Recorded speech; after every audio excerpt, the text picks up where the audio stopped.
Hey guys, welcome back to episode 2 of talking to my good friend Steve Saxty about his wonderful books and getting behind the scenes at BMW and their design.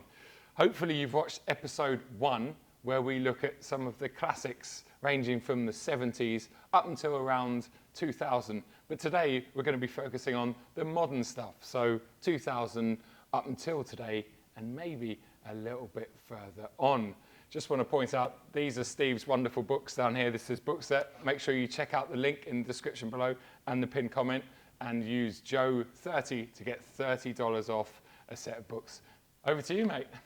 Okay, great. Thanks, Joe. Well, as you say, this is the bit we all live in the present and the future, I guess. So, and we talked last time about that more illustrative era rather, when the designers really sort of pictured out their cars, and it's this super sort of emotive era that we're in today, and we'll talk about the design of the present and the future there. So yeah, let's look now into what seems like the quite recent past, which is like the year 2000, that era of flame surfacing, which tends to be so much discussed back in the day and even now. So yeah, if we flip forward to that car in particular, which was the last car designed by Adrian van Hooydonk, who is, I'm sure you know, most people these days is the group chief designer at BMW. And that car, although the vehicle that was derived from it, the 6 Series, the concept that we see there, the Z9, was intended to trail what was the 65 7 Series. A lot of people kept saying, oh, it's flame surface, and they all got a bit confused, and it all got very controversial. And people, and the problem was this: if we go to next slide here, this is this top secret piece of paper from what 22 years ago, but this is the cars before they were being finished designed. So this was what Chris Bangle, who then ran BMW Design, called the bookends chart. Okay. And he'd talk about it, but he could never show it. And so we found it, we put it in the book, because it's a piece of BMW history, which was, these are the work in progress. So some of these cars, if you look at the 3 Series there, it was not really finished, the E90 at that stage. But at one end of the bookends was the Z4, and at the other end was the E65, we just mentioned it. And what he was trying to do is show that they were trying to, because the SUVs were coming, is ease out and open up the design strategy. And so he talked about bookends, but it was kind of difficult to talk about cars that weren't yet shown. Yeah. So this is the internal chart from that era. And from a BMW design perspective, there's really only one car that was flame surfaced, and that's the original generation Z4 by Anders Warming. And it's a particularly interesting era of design, because if you look at another car that's sort of a contemporary, if you like, the E60, and that 5 Series, regarded as by some a flame surface car, but not inside BMW. I mean, it's such a fascinating era. So if we go to the next image here, this is the E60, and it's a design by a young Italian designer called Davide Arcangeli. And these were his sketches, and I think it's just out the crop there, but they're dated 1999 when he was doing this work. And they're just pencil sketches in the classic style. And it just goes through to if we just go to the next slide there, you'll see it. This was his final one. And he went home, I think it was on a... Oh yeah, that's more, but now we're looking more now at we can see it. And the idea of this car was not flame surface, but Zeppelin surface. So he was inspired, he had this giant Zeppelin model over his desk. And the whole idea is, the way sort of your cheeks are drawn over bones, it's the same with the Zeppelin over a dirigible. It's all sort of sucked in. And that was his philosophy, but the headlights are all sort of swept back as if the car has got its bones showing through. And so it's quite radical thought there. And he started sketching this with this Zeppelin over his desk. And he went home on a Thursday and he discovered he got leukemia. And sadly, within 10 days, he was dead. It really threw the design team. Yeah. And this sketch, and there's a couple of others that I've got as well, were his sort of last works on it. And these are creative people. They get, obviously very emotional people. And so the car basically passed into production with very little change from his final sketches before he passed away. So it's a really tragic story behind actually what's a seminal car, and a misunderstood car, because people were saying it was flame surface, whereas actually its creator was very much in a different direction. And that's, as I mentioned, BMW was opening up its design language so much at that time. Wow. But it was probably so much loved now, and yet actually at the time it's quite controversial, that car. Yeah, You but know? like so many, not necessarily just BMW designs, I guess, over the years, the cars that maybe were controversial, we didn't love back in the day, we look back on now, we're like, that was a really good looking car. Yeah, well, totally. Remember when the Z8s were difficult to sell, you know, Yes. and stuff. So yeah, That's a good point, actually. I forgot to say at the start, but big shout out to BMW UK for hosting us down here, bringing in this gorgeous car that I might nick, actually. I don't know. We should just take it for a spin. Yeah, we just have to, and lovely Chris overall for organising everything. What's interesting about there is you can kind of see, you can see the 5, but then the rear end, that's unmistakably a pre-facelift 6 Series tail light, isn't it? There, so you can see elements of what became the E sort of 60X series. Well, the boot on that has actually got a funny story. So Chris Bangle said they made a huge error on that, where the shut line on it, they didn't take it out in daylight. So if you look at it, it sometimes looks like on the pre-facelift, the boot is open. Yes. And he said it's the biggest mistake he made of his career was they didn't check the way the shadows fell on the production cars. And it was only when they started going down, oh. And of course, people did spot it. And so they sorted out in the facelift. He said, but I learned never again to ever allow us to not put a car out and check the shadows of closures and things like that. Yeah, so, in daylight, because it always looks so different. Totally, yeah. Yeah, so. and you just quickly, you told me, I mean, obviously you spent quite a bit of time out in Munich. Could you just give us a bit of an idea of what it's like in the design studios? Do they have an outside area that they can take, or especially back in the day, do they have like these secret areas that they can take cars out to? Oh, yeah, well, there's actually quite some cool stories on that, actually. So for the longest time, they had a building that they nicknamed the Penthouse because it had a view over the Alps in the distance there. So it was always called the Penthouse. But when they moved in the 90s, was it, to the current location called the Fitz, they have a viewing courtyard, and they call that the Penthouse, even though there's no view at all. Right. And it's got a screen that comes over, and so they check for drones and everything, and if there's something flying by, the screens will come up. So there's an open courtyard area next to the design showroom, which has got the turntables. And then Adrian's office sits sort of above and a little bit to one side.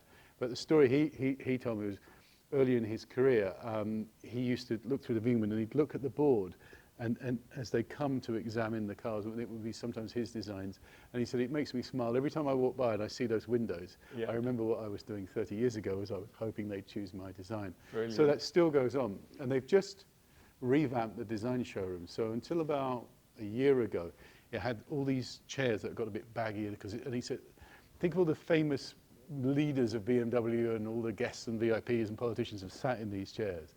And they finally got rid of them, and it's now sort of a Starbucks, much more informal style there, with a giant wall on one end of it, and they can do the presentations, and the cars are on the turntables there. And then separate to that, there is the studio where the models are made, obviously. And in days gone by, you'd have all the designers sat around the edge sketching away, sort of thing. It's the cliche we see in the books, isn't it? Right? Sure. And there's the clay models and the fiberglass models and whatever. But now the designers are operating pretty much at computers like the rest of us. But they're always in and out of the studio. But most of the time the models are kept covered because people will walk around with camera phones if you're not careful. But they have a sort of competition of who has the best coffee. So the best coffee is actually in the design studio, so people always want to go there for their coffees, and it is actually really good coffee. But the designers are sort of spread around on different floors, but you can always spot their desks because there's piles of alloy wheels and model cars and everything. Everybody else is quite corporate and things in their workspaces, but the designers are always, naturally, because they're designers, you know.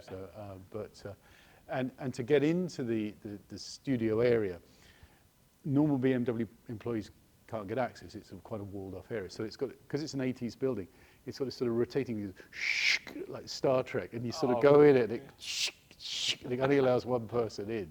So you sort of breathe in and in you go, sort of thing. And it always makes me smile that you've got to, and then you've got to sort of let the thing close behind you. So you know when you're in design. Yeah. Absolutely. Nice. Sorry, I took us off on a bit of a tangent here. So okay, so that was the E65 series. So if we go on to we talked about what looks like the Z4, but that's actually a much more interesting car.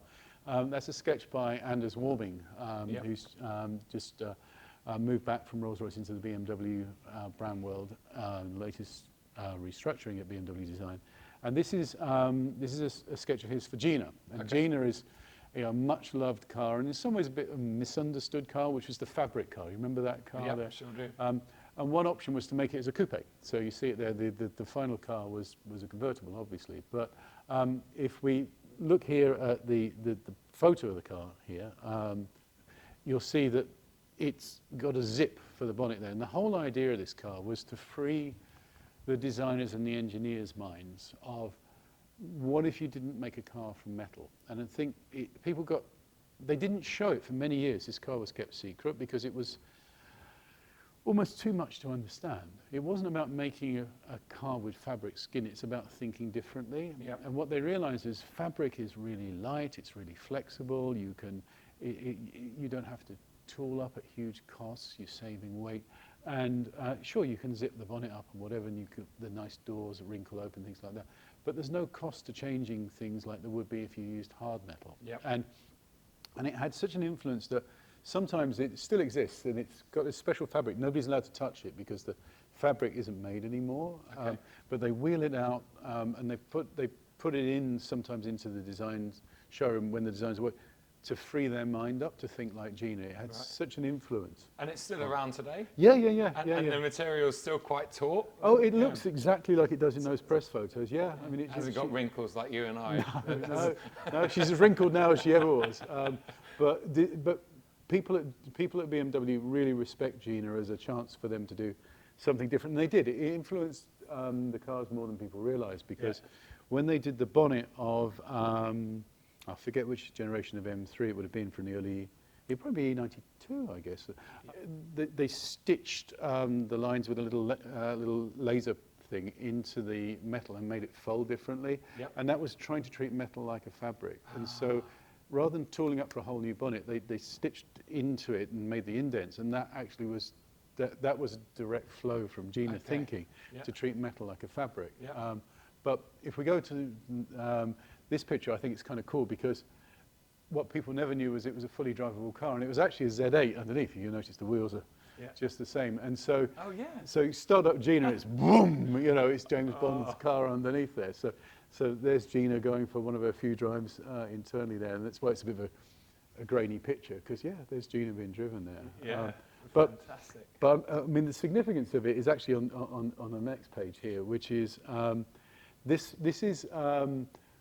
It's not the final one, but this is one of the models that was presented to the board on the turntables there by Christopher Weil, who heads concept car design at BMW. And so this looks for all the world just one of the options for the E92 here. Yep. But actually what's really cool about this is it's actually a Gina car, and it was never been seen. So and what you see here on the next slide is you can lift the skin up. And so the BMWs of that era, they weren't flame surface, they weren't Zeppelin surface. They were kind of like fabric surface. And they had that unique look to them about 20 years now. And there you see the influence of Gina. Actually was never public at the time, but You'd never have known that though, would you? No. I mean, I've seen that a couple of times talking to you off camera, and each time bring that slide up, I'm just like, that can't be. And the good thing is, it's not Photoshop, because the wheels move and it's slightly different angles, so it's not a Photoshop picture at all. It's the real deal. And look, you can see the bits of metal there that it would stretch over.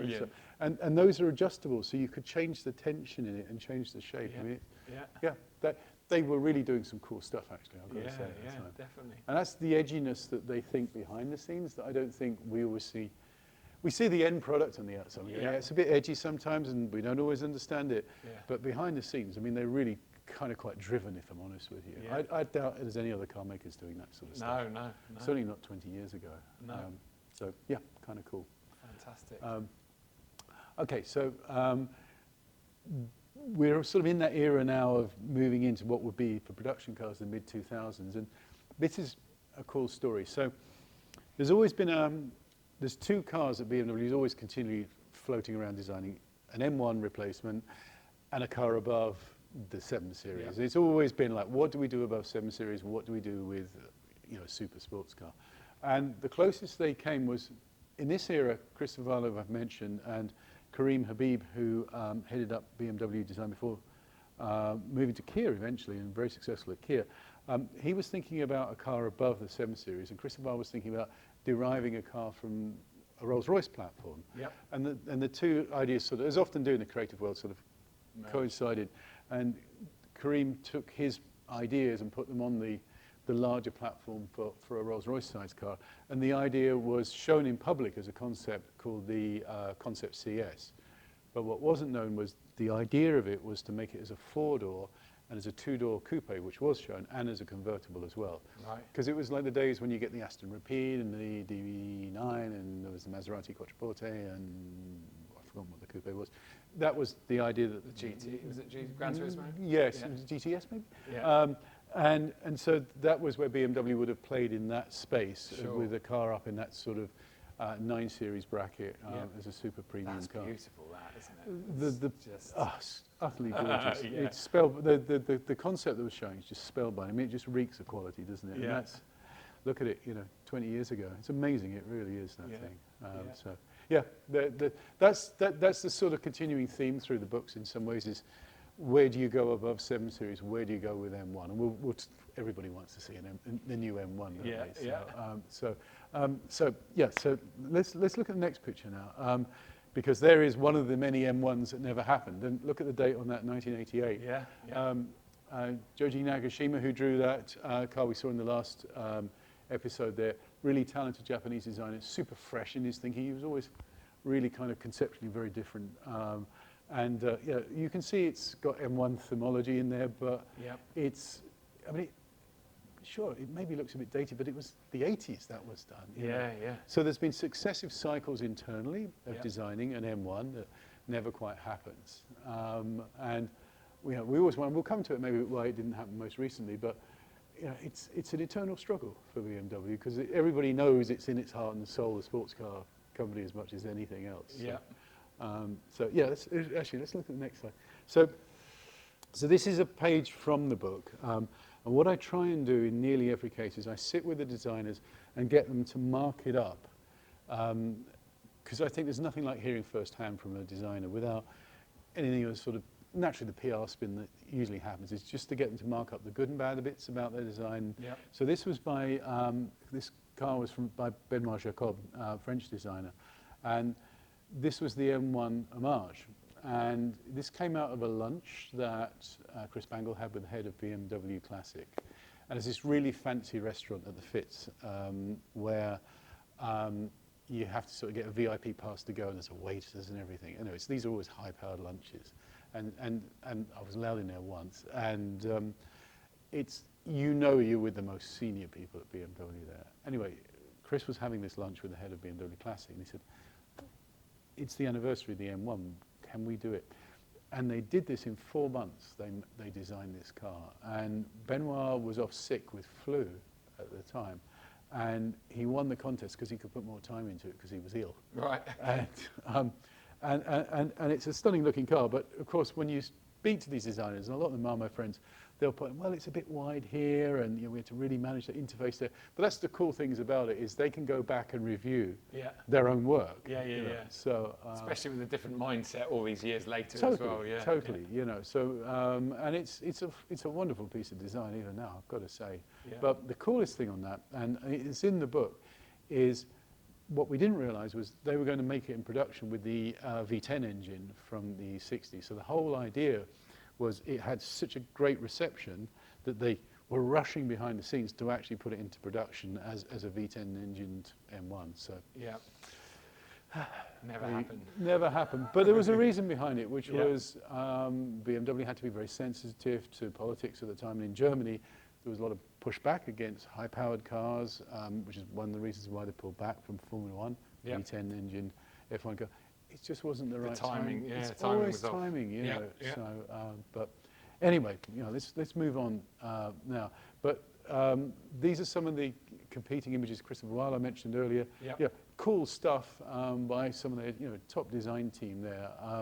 And the next one here by Anders Warming, I mentioned that car's sort of quivering at speed. He had the vision of you're not like the super fast 200-mile-an-hour trains. They sort of you feel that quiver. Yeah, It's kind of like cool, isn't it, really? I was doing that Yeah, in M5 last week. You actually. were actually, yes. Yeah. Quivering in Yeah. other places. Yeah, and your voice has just recovered.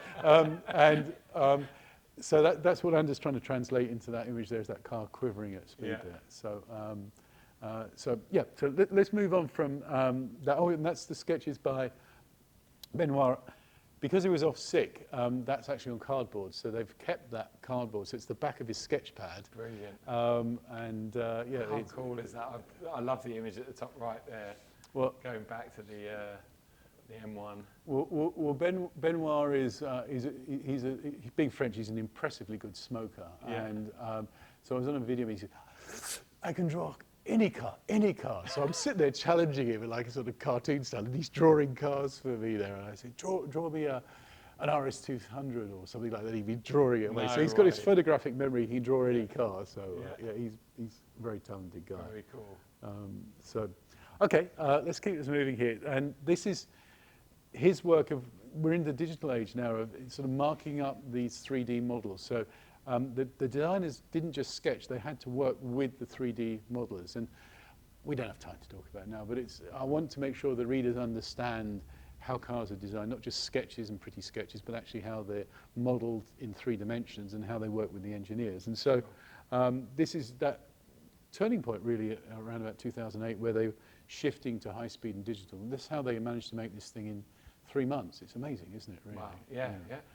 By the fact that they can work digitally. But you still sketch over the digital and, that's how it all works, sort of thing. So, okay. And the reason it didn't happen was, I mentioned politics and the need to be aware that electrification was way off in the horizon at that point. There are alternative powertrains. And Adrian van Hooydonk said, well, why don't we do an ecological sports car? Nobody's ever done it before. And we'll make it as a one-off show car. And these were the, Mario Majanjic created these wonderful sketches. And it's inspired by these insects that can step on water on the surface tension. And it was so radical with this organic shape. And it was turned into this car, the Vision Efficient Dynamics. But it was never expected to go into production. It was purely a one-off. It was like a science experiment. If you did a 3-cylinder diesel engine with a hybrid powertrain, it was never going to be a production car sort of thing. So, and we look it looks more concept than any concept car. Oh, totally. Like, and this is the speed they're working at. You can see the Hofmeister kink there is just being taped on. An A4 piece of paper. And this is a foam model, so you can pretty much pick this thing up. It's just milled out of foam. So is that lighter than the current M5? Then? It possibly is. Sorry, I had to get that in there, because people just love talking about the way. Anyway, nobody ever mentions No. And that's called speed foam model, so it's just machined out of foam. So and they'll do that before making a clay, because that's heavier, more expensive. But there you go, see the original sketches up there, and that's the first Vision Efficient Dynamics. Something's looking very familiar in that car. It's starting to shape up. Yeah, and look back on the date on that, and that's 2009, something like that. Yeah. So a long time ago. So if we go here, this is the car being constructed, the Vision Efficient Dynamics, and one of the things I try and do in the books is it's not all just design sketches, because otherwise it's just a picture book. So these are cars being made, and you can see the level of engineering that goes even into these one-off show cars. Because we live in the world of YouTube, they have to be drivable. Even if they're not driven very fast, they have to, and they have to have safety standards. They have to have seat belts, even in the concept cars. Because you can hurt somebody at 35 miles an hour. So they're more engineered than you might think, with fully operating brakes and steering. But I just think that's the coolest thing. And that electric blue is a bit that Mario, who's now at Toyota, he's still really proud of. It's still used on BMW's iCars. And he put it on there because when he was drawing digitally, there was a new tool in Photoshop he discovered that week called Burn. And you could burn a surface, and you could burn in any color, and he found you could burn blue. And so he put this Burn Blue on. He thought, that's really unusual. So he put this Burn Blue on, and it's stuck inside BMW from this very piece of plastic you see here with the car being made. That's the eye color of the Burn Blue. I didn't know that, but obviously, familiar with it when the i8 came out. Or from a Photoshop tool that popped up one day. Brilliant. So it then became this sort of weird thing of, we've got to make it. So the story goes, and again, BMW never really said it at the time, but what actually happened was, it was unveiled as a concept car, and the CEO was in the bar, and everybody's congratulating him. It's fantastic. You know, he said, yes, and we're going to make it. And they're all going, what? And they've got no plans to make this car at all. Yeah. I mean, it's like a science experiment with a 3-cylinder diesel, and they're like, we can't do that. And so he was given, this engineer was given some ridiculous 6-month time frame to make a fully drivable car. He said, I can't do it in 6 months. I might be able to do it in 10 months. He said, well, you need a mule for Norbert Reithofer, the CEO, to drive. So he built this all carbon fiber bodied 6 Series mule. So it looks like a 6 Series, but you can see all the dimensions are actually what became the i8 in production. Yeah, yeah, the flat nose at the front. Exactly. And, all, yeah, yeah. And that's still, and the production car, the petrol engine, that's running the diesel in that car. Oh, so it was running, okay, because I was going to pick you up on that. Yeah, you kept saying 3-cylinder diesel. Yeah, no, so, quite specifically. Yeah, yeah. So the production car had a petrol engine, but the concept was with a 3-cylinder diesel. I did not know that. Yeah, yeah, yeah. That is peculiar, isn't it? Well, you get more efficiency, at least in theory, and of course you've got lower heat, lower thermal issues with the diesel. Yeah. But obviously, if you're going to sell in that sector of the market, it would be a kind of tough sell with a 3-cylinder diesel. Yeah, that's what I mean. Yeah. Kind of a tough sell with a 3-cylinder petrol. Yeah, but at least it sounded good, the 3-cylinder petrol. It always sounded to me like a flat 6.911. Oh, totally. I had a 3-cylinder Focus on rent the other day. I loved it. I mean, it's a fantastic sound. Love revving it out. Yeah, totally, totally. Yeah.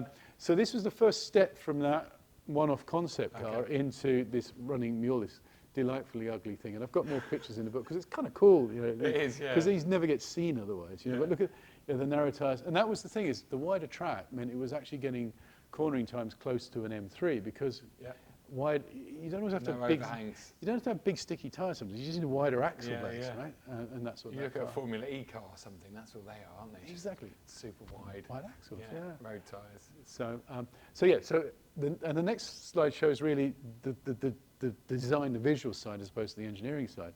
And I think this is a really cool image because it looks so cool. It's actually taken on the timestamp 6:10 in the morning, and it looks it. And these are old Cold War bunkers that the German Air Force has. And BMW would rent these. And so for the board, and this is the design team here, that's Adrian off on the right, and Mario who designed it there, they could view the cars in daylight because of the things like the boot issue I mentioned earlier. So this is one of the early clay models for the what became the i8 there. And they used to love going there because they could do a really good breakfast as well at the German Air Force. Yeah, I bet you it was cold there as well. It does look good. Nobody looks warm there today. And you can see the sun's just rising there. So that was what I wanted to do in the Hidden Gems book in there, is because I think people see a concept car and they go, well, why don't they just make it? Yeah. And it's because the seats don't move back, there's no room for air conditioning, it doesn't meet legals. So I spoke to the designers and the engineers and I thought, nobody's ever done this, is to tell the story of what it takes to make a show car into a production car. I was fascinated because I didn't know. Yeah. And it's the step-by-step that it takes to because otherwise we all think, why don't they just make it? Well, it's not easy, you know, because the car's not engineered to be made. And if you sit in the original Vision Efficient Dynamics, the windscreen goes right over your head, you're like laid back. You could never drive it because you're always lying. Okay, visually, if it looks good from the outside. It looks great. And when you sit in the show car, which we've all done, you sit in them for what, 30 seconds? Yeah. You're not really checking the position or anything. Of course, you know, you go, wow, and off you go to the next thing and getting a free coffee or whatever. So, you know, that's what they had to do there, is to turn it into something you could drive every day. And that's not the final one, but yeah, they did a really good job with the i8. I mean, you know, it's the one I always have a soft spot for, I think. Yes, so anyway, let's move on from i8. And this is a cool story, and I challenged my designer to do this, which is a composite of two cars, two composite cars. On this side is the Vision Connected drive, which was to try and it sounds so obvious in today's world because our cars are so connected, but 15 odd years ago, that was like unheard of, that cars would be self-diagnostic with software updates and talk to traffic lights and all this stuff that we take for granted, that our cars are seeing traffic lights and speed. That didn't happen back then. So that car was to look to the future. And that car was the 328 Homage, to look to the past. Yep. What wasn't known was, of course, you can see here, it's the same car. Yeah. And so I had my designer do this, and I took it to Domagoy Duquesne, and I said, I'm feeling pretty ballsy. What do you think about us showing that? And he goes, that's fantastic. He said, we've never actually said it in public that it was based off the same genes, but sure enough. And so that was one of the other things that's in the Hidden Gems book, is the step-by-step guide of making that one-off 328 homage, because that's such a loved car, and it's actually getting more attractive with age, that vision-connected drive. I didn't quite understand it at the time, but yeah, it's a cool composite image, so that's why we call that chapter Two Sides of the Coin. That's brilliant.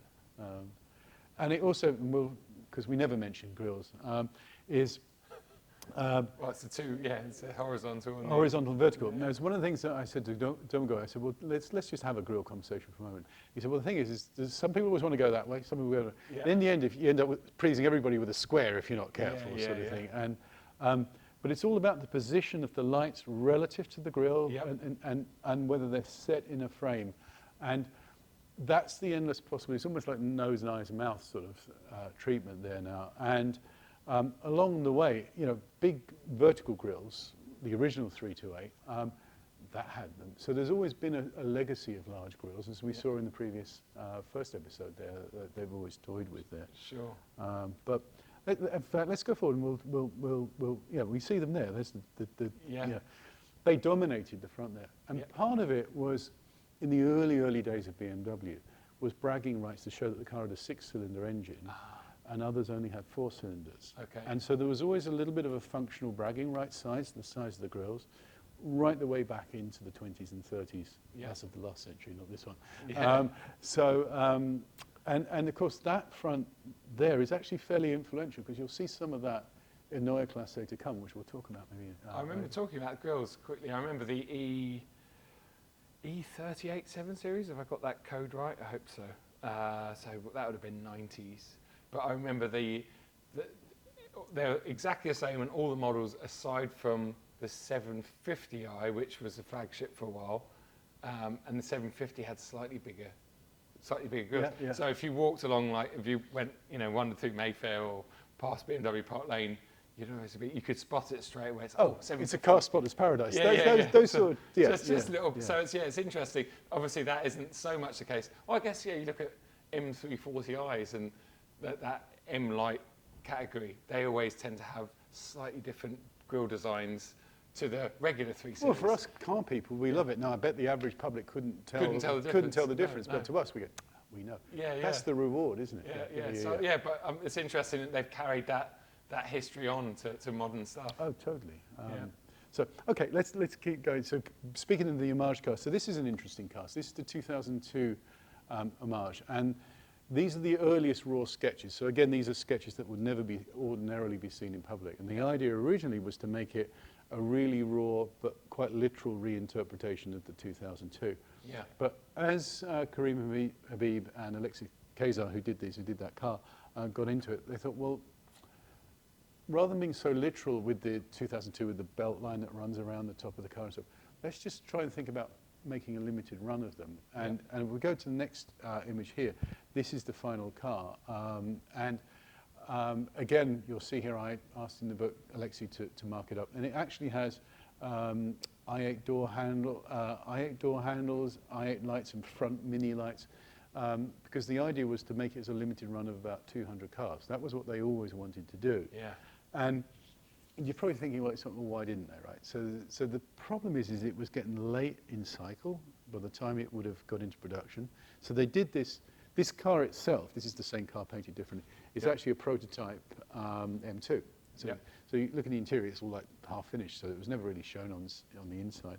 But by the time they got it into production, it would have been getting a bit late in the cycle. And actually what they realized was that previewed a lot of the current M2 in terms of that very butch thinking that we have today. Yep. That was a direct influence on the car you get now. Oh, so, okay. So I can see that now, Yeah. So it's only when you get it explained, you go, oh, of course.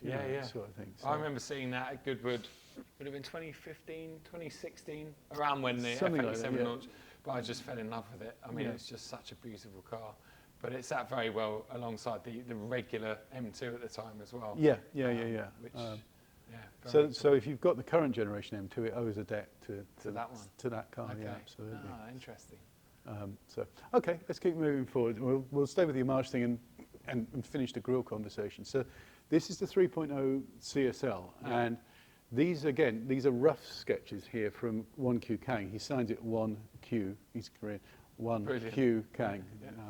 And he said, look, it's full of mistakes, but he said, I'm kind of like I think you should have it because it's just raw work, and there's so much pent-up emotion in here of his work. And the thing with this is the grills are really dominant on that car. And when it was seen, Ian Robertson, who's the head of board member for sales marketing, said we need to draw a distinction between 4 Series and 3 Series, and it needs that more dominant grille face. And it was really the positive reception to the concept. And this is just early sketch work here of the car that we saw as a concept, Sure. led to the big grills. So if we go to the next sketch there, again, it's really raw work, but I thought it was, as 1Q said to me, it's worth including because it's a piece of history. Oh, right?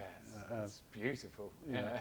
And what they call these over fenders, these, you know, it's just so unusual. You know, amazing piece of design that. And but it was never intended to be made. I always thought when it came out, it looked so production ready that they were going to make it. But it's actually a 6 Series convertible underneath, so it's fully drivable. The windscreen wipers, I think, work if I recall. Yeah. And they remapped it one night, so it makes this fantastic noise with side exhaust at work and everything. Yeah. But there was no real plan to put in production because it was 6 Series derived, and they really, really wanted to. And of course, it did happen in the end, where there was those 50-odd run last year that were made based on the M4. But you know, it was, everybody wanted that car to happen. And the reason is, if you go to the next slide, this series of sketches that 1Q did. And this is like, that's one of my favourite pieces of art right there as well. I mean, it's just well, and that's why I put a chapter in the Hidden Gems book about this and the photo shoot as a reference. So the story that comes from this is, he's there one afternoon, and he said, honestly, he said, I cheated. He said, I think I billed it to another job. So don't tell Adrian. He said, but basically, I thought I should do some art with it. And what he did was he scanned in a photo of the original CSL, and then took the CAD model, and so it's a 3-dimensional CAD model, and rotated it alongside. So you've got perfect perspective, because with those models you can play with focal length and everything. So that he was able to draw in a fairly short space of time 4 of these pieces of art, and you've got perfect perspective. So, you know, I mean, clearly he's very good at his craft, but it's getting that level of perspective right is amazing, right? Yeah. And if you look on the next image here, so there's a photo there that would have been scanned and drawn over and then set up alongside, and then you see the cars old and new. Yeah. And people just fell in love with this art. And so they went and shot them in the desert. And so this picture on the right there, everybody loves, but it's a fascinating place. It's in California, and it's a gas station on one side, it's a bar on another side, it's a hotel on another side, and a restaurant on another side. So it's used in the movies. It's in Buffy the Vampire. Once you look at it in Google Maps and you locate it, you'll see this in loads of movies, and that's the gas station side of it. But if you walk around the corner, there's a hotel. Okay. And they were struggling to shoot these photos, and they couldn't get it right at the gas station. It looked really dilapidated until the light went down as the sun set, and the whole photo just came alive. And that's probably one of the most iconic shots ever. Along with the next one, actually. We go to the next shot there. That's probably one of my favourites. That's so cool. And if it wasn't for 1Q's sketches, they wouldn't have done the shoot, and possibly they would never have made those 50 cars that 50 lucky people now own that are derived from it. So we're coming into more of the recent past here, actually, which is a Mexican designer called Jose Casas, and he was looking at doing the first round of work for the 2 Series Grand Coupe. Yep. And his boss, Kai Langer, looked at it and just said, that car just feels like it wants to be a 4 Series. And they basically did something they don't usually do, which they stopped work on the 4 Series they were working on and thought, let's take that theme and put that forward into what became G80. So, again, this is where you get cross-pollination goes on, and the debt that Jose's work, or debt that car owes to Jose's work, is this early work here. And he's a radical designer. I mean, look at the light treatment. You'll hear that name more and more. We'll look at some more of his work, but apart from him being a great guy and a good laugh, he's really got some talent about his work there, I think. Yeah, and you see a lot of that, obviously the 4 Series grills and stuff, but the light design you just talked about, you see a lot of that in modern BMWs, whether it's even in the big X7s and stuff, tiny letterbox lighting at the front. And its signatures, I mean, they're always looking, I mean, they've got so much to play with, I think, on BMW design at the front. I mean, sometimes you like it, sometimes you don't, I get all of that. but they've got a lot to work with, which is great. Otherwise, all cars would always look the same. You know? Yeah. And that's what, nearly 10 years ago. Yeah, so yeah. Still look pretty cool today. Yeah, Right? absolutely. Yeah. So this is probably the bit that shocks everybody, is one of Jose's design, which is Project I-16. So this was one where I got sort of thrown one day when I think it was Jose said, well, you do know there was a production version of the Vision M Next. Now, you may recall the Vision M Next with the orange, Yep. but what we didn't know out there, and I was pleased that we revealed it in the book, they got 95% towards finishing a production version of the car. Right. And that is it, that's Project I-16. Wow. And Oh, so that's a real photo then, is it? well, no, it's Okay. but it's a 95%. So in design terms, it's what they call Class A surfacing. So that means all the surfaces are mature, as opposed to like cartoon-like. And they've done a lot, much more than that beneath the surface. They've done the body engineering as well. So the idea of this car would have been to take the basics of I-8. Yep. So if you look at the window shape, Yep.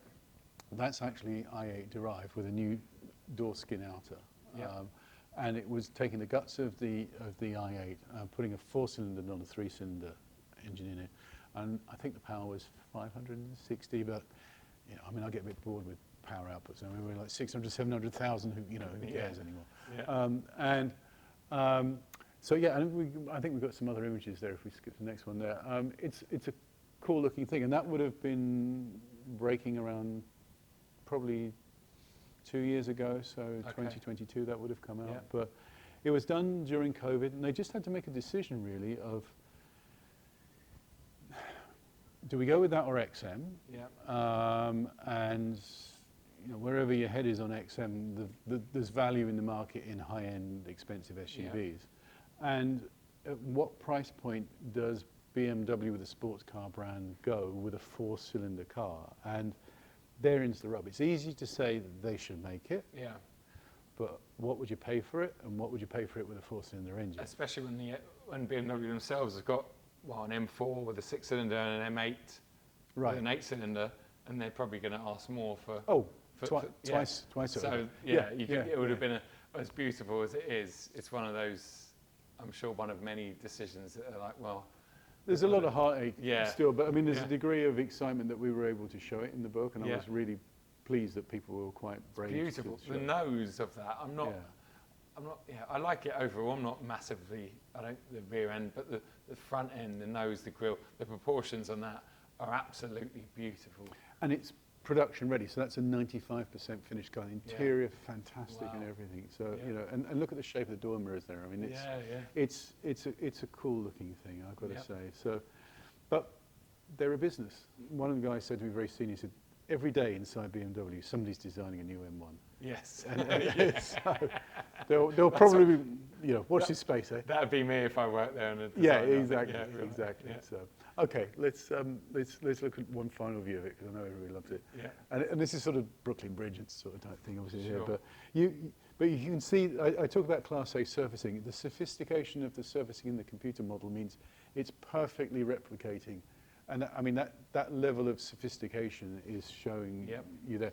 One of the cool things, it actually uses, I think if I recall, the X6 taillights in set. So because obviously you've got to save some costs somewhere on those, all unique. Yeah. So they're modified inset X6 taillights in there. But okay, future then. Yes. Yes.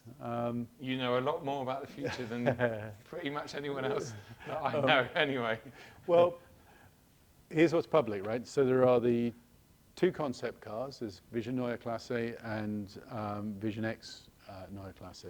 And what I can say, because it's in the story, and I've been with these guys as they've been doing the cars and the production cars, the production car is derived from the show car. So usually what we see is a show car that's derived from the production car. Yep. But that's not the case there. I mean, and if we look at the next piece here, if that video will run, that's the Vision X Neue Class A. And the thing is, to me, I've been around this game so long, they always have a cartoon-like quality, these show cars, because they have to look big on a motor show stand. Yep. But in this case, you kind of got an insight into BMW's thinking at the really early stages, while they're working on the production car that will follow, because they were really revealing almost work in progress. It's quite unusual, really. Yep. And so the first car that was shown was obviously the saloon, which you see there. And you know, it's no great secret, these are the production cars that will follow from come quite soon. But what I do like about it is that the production cars are, you know, and again, this is public knowledge, are pretty close and pretty true to the concepts that have been seen. And, Sure. and you know, I think it's fair to say that their enthusiasm internally, which I'd agree with, it's kind of something special, actually. Well, it's a big change, isn't it? It's a radical, huge change. And all I see when I'm looking at that, I'm just imagining an M car on that, with that, and then accentuating everything. Trust me, that M-car future is looking very good. A little birdie told me it might look pretty special, but anyway. And where it comes from is a really cool story. So, because we'll go back to grills, because everybody loves to talk about grills. It came from this little idea, which is going back to the basics of a hot hatch and doing what they call the M drift car. So this is 2020, so it's recent, only like 3-4 years ago.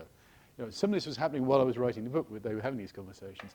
And so they thought about a hot hatch, like what if we made a 600 horsepower rear-wheel drive hot hatch sort of thing. It's like, maybe not a huge market, but, well, for you, for you and everybody on YouTube.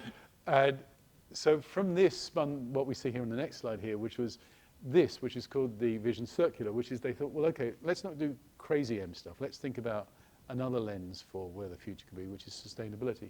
And they learned so much about what sounds like boring. It's actually, if you're into engineering, it's quite interesting, is how you separate materials. If you bond and glue, you can separate it, and how you pull materials apart and recyclability. Yeah. And they learned a lot, and they put it into this car called the Vision Circular.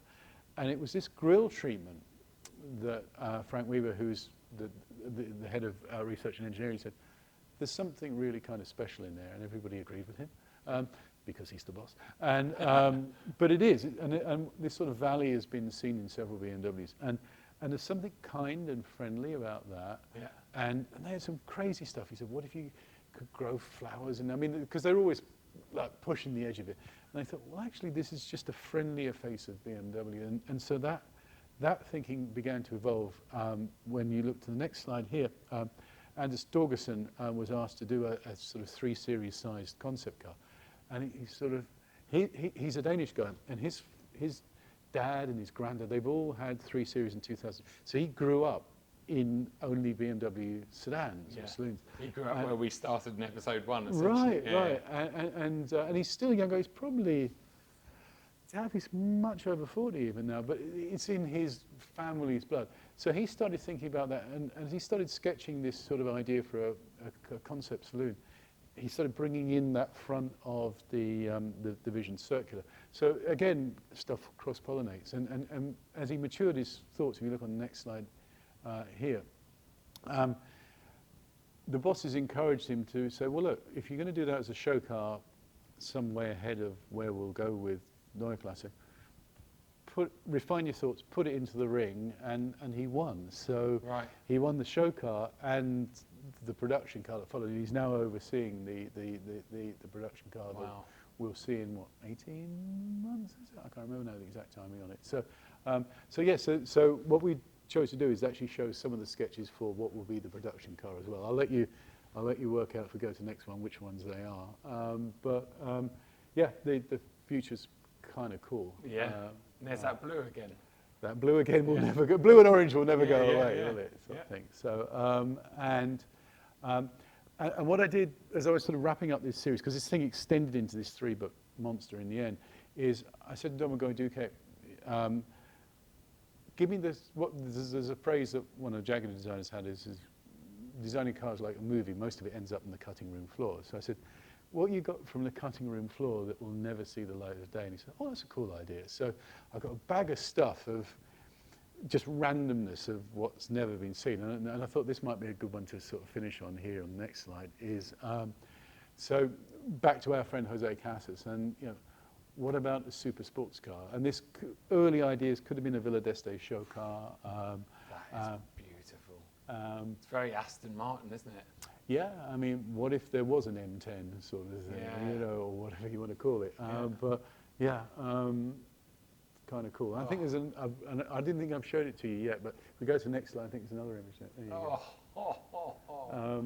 So they're always dreaming, that's all you can say, and Yeah. sometimes they break through, like the CSL did onto the road, so Yeah. hope springs. All that's missing of both of those are Michelin tyres, obviously. You Yeah. haven't mentioned Michelin No, I tyres know, yet, but I thought I'd get it in there right at the end. it's your contractual obligation.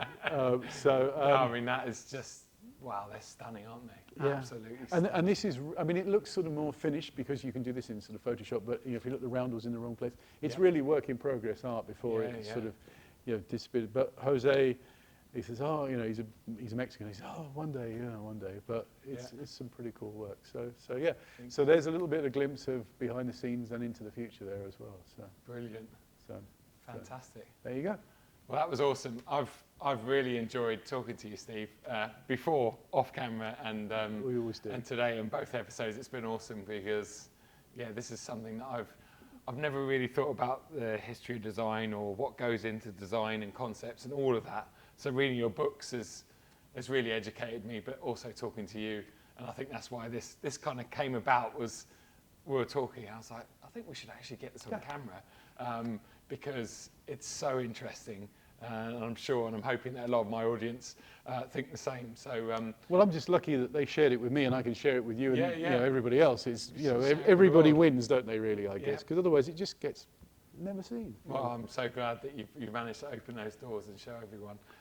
Guys, don't forget about the books. Honestly, I'm very fortunate that is my set. And it does get looked after, although Steve has noticed that. I'm pleased to see it's been read more. And that's and great. I'm not much of a reader. I was very bad at school with my reading. I loved illustrations, looking at pictures and stuff. But when I get stuck in, you really get stuck in. There's a lot of information in there, but there's also a lot of lovely pictures. So it's a great set of books. So thank you very much. Final thanks has to go to Chris Overall and BMW UK for hosting us here, bringing this beautiful piece of art. You can check out Steve as well on Instagram. I'll put a link to that below. And I'll see you on another video very, very soon. Cheers.